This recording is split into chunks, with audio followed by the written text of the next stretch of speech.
Hi there, and a very warm welcome to our new series, How to Run a Board Meeting. I'm Sean McDonald from Board Pro, and it's great to have you with us. A question for you: how do you know if your board is truly making an impact? Well, welcome to a practical and thought-provoking session with governance expert Giselle MacLachlan as we unpack how boards can drive stronger organisational performance through clear measurement, accountability, and purposeful follow-up. From evaluating board effectiveness to embedding a culture of follow-through, this webinar is packed with actionable insights for board chairs, directors and executives who want to lead with clarity and confidence. Now, I know many of you joining are CEOs, busy people with a full calendar and plenty of boardroom experience under your belts. So first things first, thanks so much for carving out your time to be here today. We've designed these episodes to be practical, fast-paced, and filled with real-world insights you can take back to your organisation. Now, Giselle MacLachlan is a down-to-earth governance advisor and director who thrives on helping organisations and individuals to flourish. Giselle is a Chartered Fellow of New Zealand's Institute of Directors, was a lawyer for decades, and is a qualified health coach. She brings all these areas of knowledge and skills together with a coaching mindset to help others perform at their best. So let's get started, Giselle. Thanks, Sean, and hello from New Zealand. It's a pleasure to join you today. This fascinating topic aiming to help CEOs and boards to manage their board meetings better. Thanks to Board Pro for the opportunity. Imagine you're a CEO whose board has not set goals for the organisation, or maybe whose board has set way too many goals. How do you feel? I'm going to guess confused. That's no way to be, and this session is all designed to help you understand, if you're the board, how you can do that job better, and if you're the CEO, how you can help your board to do their job better. I want to share with you that this area was a bit of a mystery for me when I began my governance roles many years ago, and so I'm hoping that this content today helps you to do your future roles better. The fundamental thing here is that the topic of accountability, measurement, and follow-up is often the tail end of board work, quite commonly neglected, and we don't have a lot of time to explore why that is, but I hope you would just agree with me that it is true. But if you get the measurement, the accountability, and the goals set well, it's like having a much clearer, excellent pair of glasses on. You can see the future much more clearly. Now, we're going to look at all three of the topics today: setting the goals, measuring them, and following up. But they also involve a range of people, paperwork, and process issues, and I'll talk about some of them. We're not looking at a complicated organisation here. This is a how to run a board meeting webinar series, and so we really do want to make sure we're covering off the basics well. And if you're in a small organisation, maybe you don't even have a CEO for that organisation. Maybe it's a general manager or an office manager even, but the principles that I'm going to go through still apply to how the board and the leader, whoever it is, need to do their job well. Let's get started. The first thing I want to share with you is this idea of having two lenses in those excellent glasses that help you to see the future more clearly. The first lens is the organisation's performance, and the second lens is the board's own performance. Now, this is really important to bear in mind because accountability, measurement, and follow-up all apply to both the management side and the board side. And in the bridge between the two lenses, there's this shared area of responsibility that we'll navigate today. I hope that you enjoy the session looking through one lens and then the other. And I'll keep reminding you of that perspective as we go through. Now, when it comes to running a board meeting, this doesn't happen in a vacuum. Ideally, your organisation has set a strategy in place, and as part of that, they should have been able to answer the 6 questions that are on this slide. The questions, they're not mine, they're not from Grounded Governance, but we have created a nice picture for you to hang on to. But these are very common strategic questions which any organisation should know the answer to. And we're focusing today on question 6. How will we know when we get to our destination?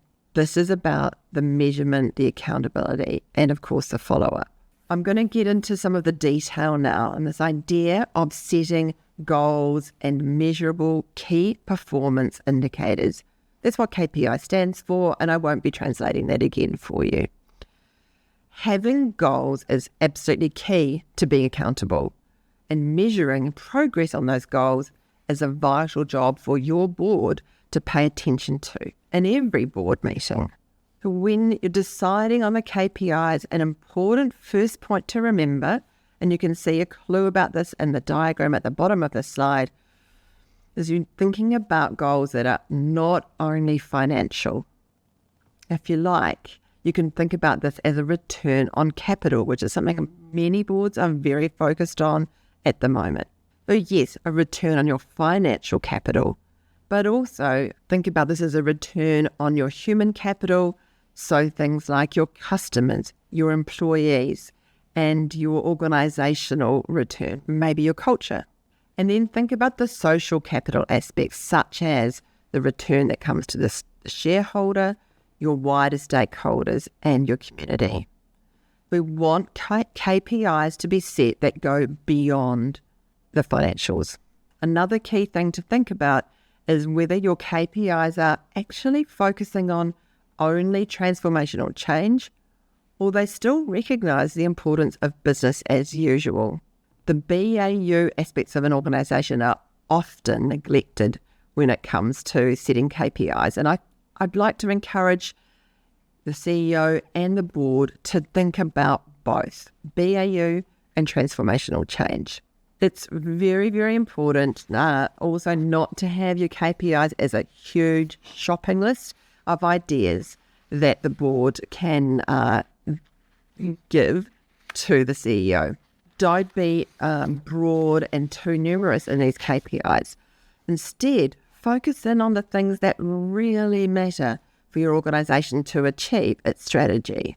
My final thing I want to suggest is that CEOs can be very mindful of making the goals measurable, making it realistic to actually track progress. It's easily overlooked, I think, this idea that we need to measure something as an indicator, for example, of organisational culture. So how do you address these KPIs in your board meeting if you're a CEO? I want you to think about examples like this. First of all, the CEO report should be structured to address the KPIs. When you're considering the action items, put the updates relating to the KPIs very clear. Use the goals that have been set for you to help frame the way in which you interact with the board. If they ask you questions, then tie it back to, hey, remember, these are our goals. And of course, make sure your reporting dashboards actually relate to those agreed KPIs and the measurements that you are tracking. Finally, if you're the CEO, make sure you get a really good chance to give input into those KPIs before they are set and imposed on you by the board. It's definitely in the bridge between the management lens and the governance lens. I want to shift the focus a little now and come a bit closer to home for the CEOs into the more personal aspects of goal setting. If we've got organisational KPIs, what does that mean for the CEO's KPIs or performance measures?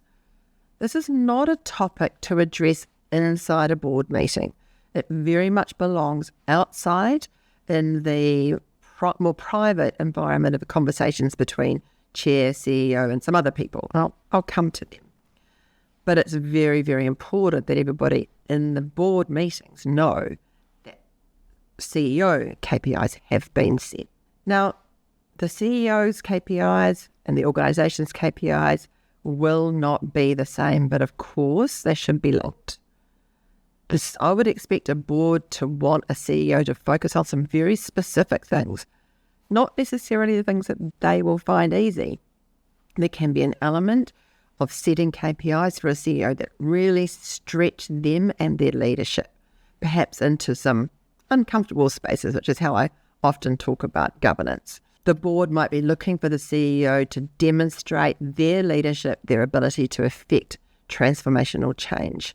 And I'll come on to the process in a minute, but think about when I say that some areas might be a stretch, I really want you to think about them as being not easy to achieve. Also remember, if you're the CEO or you're a chair managing a CEO, those KPIs will potentially be linked to the CEO's remuneration. This can be a really confused area. So I just want to cover off the basics here. A CEO could have broadly 3 types of remuneration. They might be on a salary only.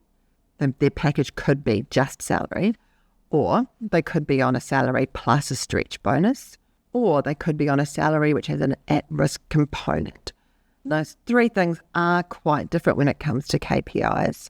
The KPIs that have been set by the board could link to the bonus or at-risk portion or to their overall performance management. The starting point, of course, is the contractual basis on which they've been employed, what the contract says. So have a think about that when you are navigating this space as a CEO or with a CEO. So whether or not the remuneration and KPIs are linked, there needs to be clarity. How will they measure the CEO's success, and how will they measure progress towards the goals? If those KPIs are very long-term, then the progress could be glacial, especially in those first periods that they've been imposed. So don't expect to see huge shifts initially. When you're in the board meeting, these are not things that are discussed, but they will be subtly hinted at. I wouldn't want to see any board members talking about the CEO's KPIs in the board meeting. I'm going to refer to the organisation's KPIs instead, but keep the CEO ones in the back of your mind if you're a board member, and if you're the CEO, never mention them, but you'll know that they're there. As we shift topics, we're really going to still be looking through the lens of how management is accountable to the board. I hope you're getting a clearer view. This accountability to the board is a continuous process. Regardless of how often the board and management meet together, there is still ongoing, continuous accountability. The CEO's regular reports to the board will demonstrate that accountability, being clear when the organisation is struggling to achieve the goals. Please don't be part of a good news culture where we only talk to the board about things that are going well. It's very important for board and management trust that the CEO also addresses areas where there are problems. Now, I would recommend that there is a formal reporting on the KPIs at regular intervals, perhaps not every single board meeting, but quarterly, 6-monthly, 12-monthly. That would be a good framework to use, and it naturally happens on the financial reporting, but it's not as natural for the other forms of reporting. So have a think about how you bring those KPIs to life in your ongoing relationship with the board. I do want to cover off, and I will on the next slide, the how does it work with the CEO's KPIs, but here I'm focusing on the organisation's ones. Just remember, the board leads by example by their focus being on the goals, not some diverse, you might say, or diluted topics that are on the fringe of the strategy. Finally, accountability to the board does happen at every meeting. So yes, every board meeting, but also every committee meeting, every AGM, and so on. Following up on action items, tracking their progress, relating them back to the goals, shows an engaged, accountable management team and board. I want to cover one more thing, which is it is vital for management teams to do a fantastic job of tracking and reporting on action items. This can be a really frustrating part of governance processes and board meetings. If action items are not tracked well and with current status reporting, then There are a lot of wasted time in board meetings. So my recommendation, and one of the things I love about Board Pro the most, is to use the action item tracking function inside that piece of software. It is a fantastic way to have accountability, action item tracking, and clear follow-up for the board and the management team to see clearly, transparently in one place. And one topic which could be a lot clearer for CEOs is who is going to lead their performance discussions. This is where the CEO's KPIs are examined in detail and their progress on them is tracked carefully. But before we get to that, I want to explain my diagram. This is a picture, an image that we use here at Grounded Governance to show how boards on the left-hand side and management on the right-hand side work together. So it's about both flows of information, relationships, and decisions. So if you imagine management in the green on the right-hand side making a recommendation to the board, this flows through the board pack, is through that relationship between the chair and the CEO in the middle of that pinch point, if you like. The information goes to the board. On the left-hand side of the diagram, you've got the board making its decisions and giving management direction through communication back, the blue arrow towards the green again. And again, that chair and CEO relationship is a place where that does flow through. Now, design this diagram to help people understand what a combined, aligned management and board relationship can look like. And you can see here in the diagram that the chair and CEO are working very closely together, can often be quite a pressured relationship and needs careful handling. That is an ongoing annual relationship. But performance discussions with the CEO actually deserve something slightly different and a deliberate clarity for the CEO of who will navigate this with them. So consider, as it's on the side, should it be someone like the head of a board committee who leads this process, taking the chair out of the driving seat? They're still involved, but there's someone else in the mix as well. It could be a deputy chair, and you might choose to use an external advisor. Now, the reason this matters to running a board meeting is it's a very important context for the CEO who's working with their board to know who in the room is involved in this process. It's vital that they understand how the process will work, that keep track of the paperwork, and that it's being handled in a respectful and appropriately formal way. I've seen a lot of problems occur because this part of the accountability and tracking is not done well. So I want to encourage everyone in the mix to do a great job of this. The final piece of advice I want to share in relation to this topic is that whilst the formal performance is handled by one or two people, they always represent the views of the whole board. So the board should be asked for their input. The board should know about the outcomes, and we've definitely got our glasses on with this one. This is happening transparently, clearly, and carefully. So make sure that the board is fully informed. We've spent some time looking through one lens, looking at how management is accountable to the board. And now I want to switch topics so that a CEO or a board member can understand how is the board accountable to management, to the shareholder, and more broadly. And the formal way to do this is this process called board evaluation. If we look through the board accountability lens, the board evaluation process is the formal way to demonstrate that. It's usually a carefully managed process because, well, actually there's many reasons, but boards are not together a lot. And because of that, great care needs to be taken to navigate their performance management. One question I'm often asked is, how often should we do a formal board evaluation? And I've put on the slide, at least every 3 years. That comes from a piece of New Zealand regulator advice. but I think it stands scrutiny across the world.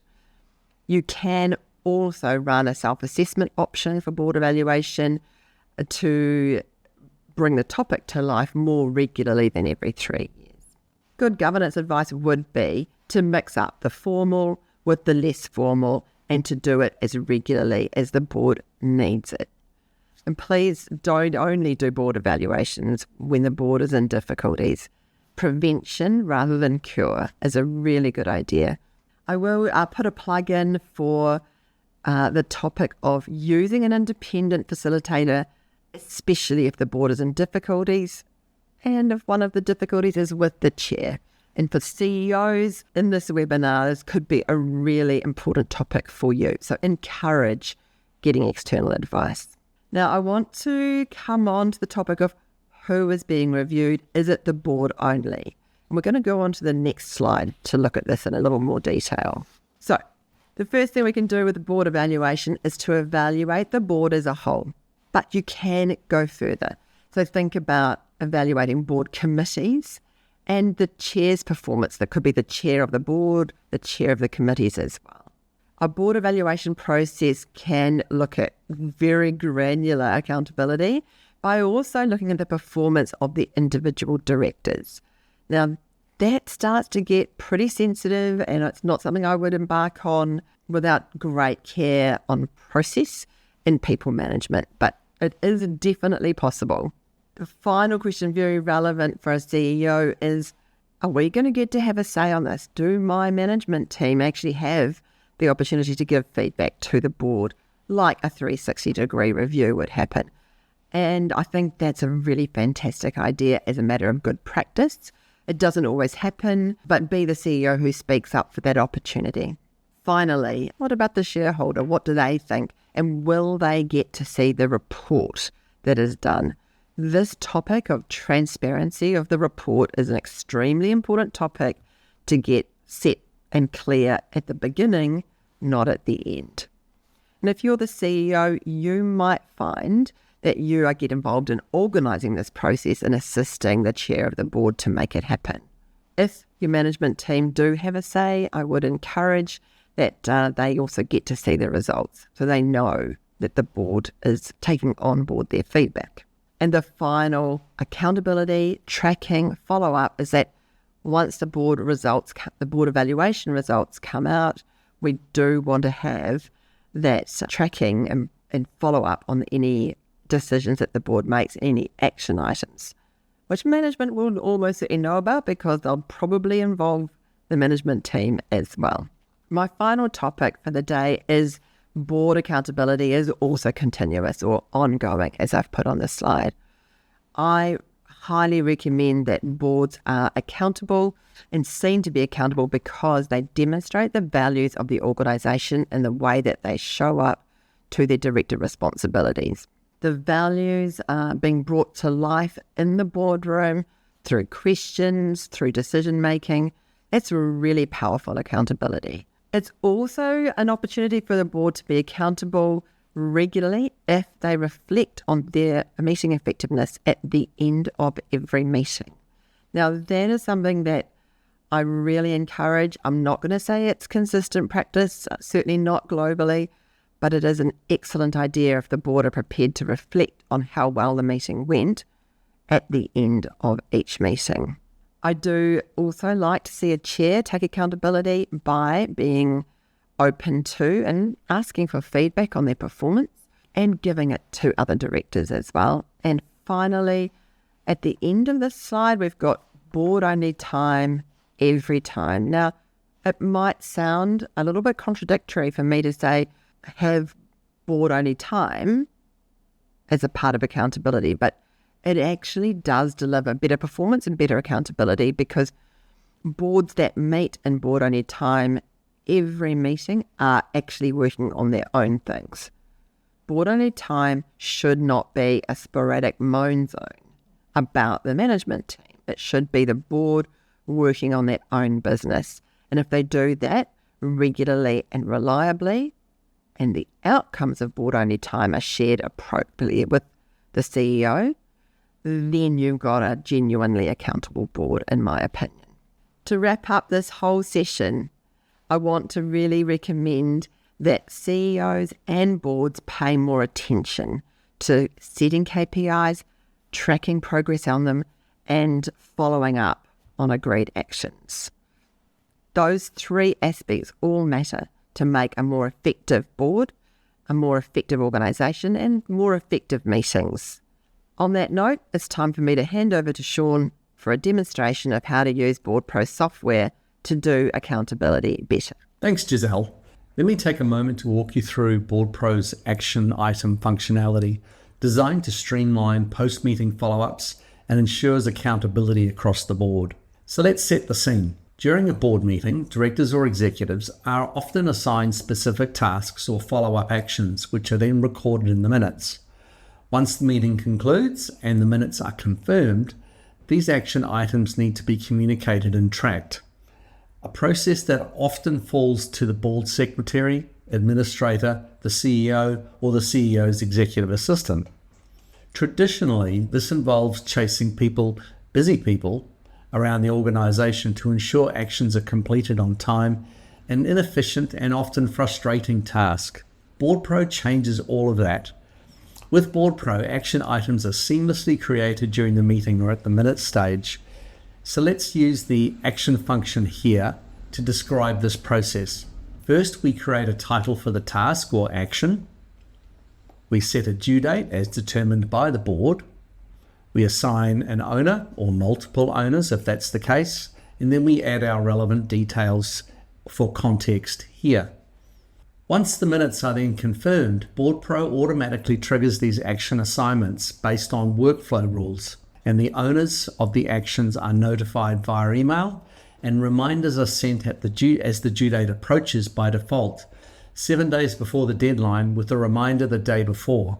And this can be customized to suit your organization's requirements. From the Actions menu, action owners can easily update the status of their tasks. Board administrators can also update these on behalf of the owner if needed.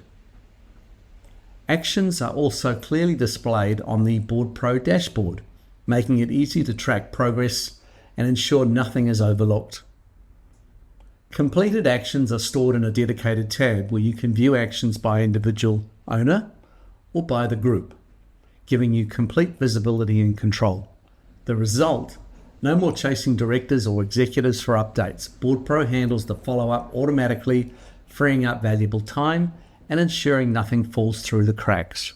So we're thrilled to bring you our brand new 6-part series designed to help CEOs with one of their most important meetings of the month, the board meeting. And whether you're looking to sharpen your strategic vision, craft smarter board agendas and write more effective minutes, or ensure clear follow-through on board actions, this series has you covered. Each episode dives into one of the 6 essential pillars of running a successful board meeting. No matter where you are on your governance journey, you'll find practical insights, proven tools, and fresh inspiration to evaluate your boardroom's impact. So let's take a look at what's coming up next in the series. In this episode, Steve dives into the powerful connection between your organization's strategic vision and board agenda, and how getting this right sets the tone for every board conversation that follows. So get ready to shift your thinking and sharpen your focus. In episode 2, we're joined by Giselle MacLachlan, CEO of Directors Dilemma and a leading expert in governance. Julie will take us into the world of board papers, and not just any papers, but the kind that inform, inspire, and ignite action. And if you've ever wondered how to lift the quality impact of your board materials, this is a session not to miss. In episode 3, we'll hear from Giselle MacLachlan, Managing Director of Board Administration Services and one of New Zealand's leading outsourced board administrators.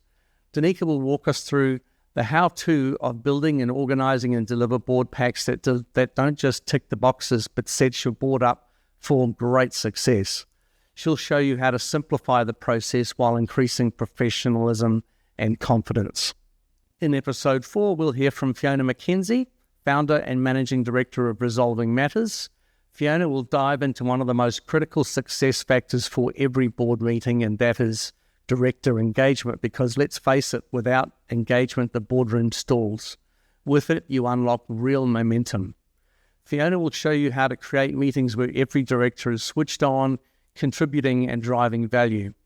Episode 5 with Jen Butler presents the unsung hero of every board meeting, the humble board minutes. And in this episode, we are guided by Jen, a governance professional who knows exactly how to turn boardroom discussion into clear, accurate, and action-ready minutes.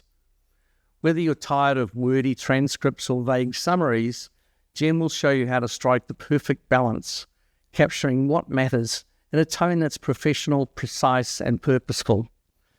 So we've packed these 6 episodes with practical insights, expert know-how, and tools you can apply right away. As CEOs, you don't just attend board meetings, you lead them. And these episodes will help you do exactly that with more clarity, confidence, and impact. So thanks again for joining us today. We hope this session has given you practical tools and fresh insights to enhance your board's effectiveness through clearer measurement, stronger accountability, and consistent follow-up. As Giselle highlighted, great governance doesn't stop when the meeting ends. It's the actions that follow, the clarity of expectations, and the ability to measure what matters that truly drive impact. Whether you're a chair, a director, or executive in the business, your role is setting the tone and leading by example. That's vital. So a special thanks again to Giselle MacLachlan for sharing her insights and expertise with us. If you found today's session useful, why not keep the momentum going and share your thoughts on LinkedIn? And don't forget to explore BoardPro's 30-day trial to simplify how you can create and deliver board papers. No credit card required on that trial process. So thanks again for joining us, and we look forward to seeing you at the next episode in the series.